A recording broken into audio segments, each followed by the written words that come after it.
Hi, this is Dr. Subhatra. In this session, I am going to discuss about the inland waterways.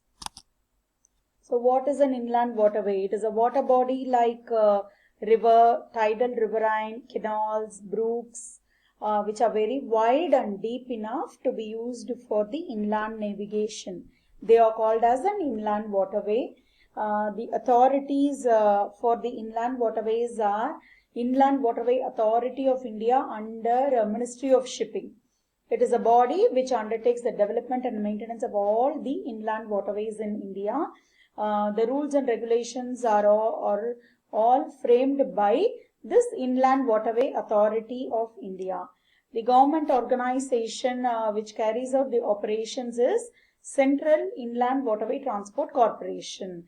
There are actually 3 national waterways which are operational, and 2 more have been added, and the last one is National Waterway 6 is under process.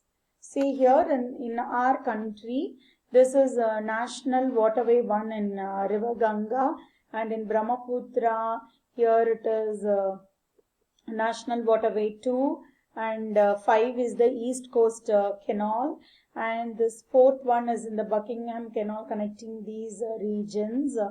And this is the West Coast Canal, National Waterway 3. So all the picture shows about the national waterways. So coming to National Waterway 1, it connects the Ganga, Bhagirathi and Hooghly river system between Haldia and Allahabad, about 1620 kilometers. It is carrying out various developmental works on the waterway for improvement of its navigability as laid by the Water Act, as laid by Inland Waterway Authority of India Act. So the details are given here. So the second one is in the river Brahmaputra, as I showed you in our India map. River Brahmaputra have a length of 891 kilometer between Bangladesh border and Sadia. It is declared as National Waterway number 2. The depth is around 2 meter. So at present the waterway is being used by vessels of Government of Assam, Border Security Force, tourism vessels, and other private operators will also be using this.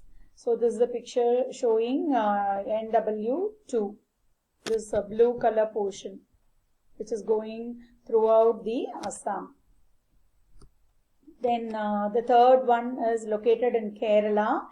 It runs from Kollam to Kottapuram, and it is declared as a third national waterway in the year 1993. It is one of the most navigable and tourism potential area in India. This is the first national waterway in the country having 24 hours navigation facility throughout the entire stretch. This is the Kerala state through which places it is running. It is shown here. And the next one, NW4, it is about the total cost of the development would be around 1,515 crore on built, operate, transfer, built, operate, own and transfer. Okay, that different systems they are doing. And the fifth one, it will come around 4,210 crores. So the 2 phases have been developed, and the proposal is for the 6th one, the Barak River. Then these are the national waterways, what I have explained so far. Coming to the inland vessels now. Vessels means the floating objects. We'll call it as vessels. This is a cargo barge. This is an inland dry cargo vessel picture shown here. Next one is a river cruise. It is for the tour boats. This is inland passenger vessels. Brahmaputra Cruises Private Limited is there. Assam Bengal Navigation, Pandav Cruise, and Vivada Inland Waterways are there. These are some of the inland waterways.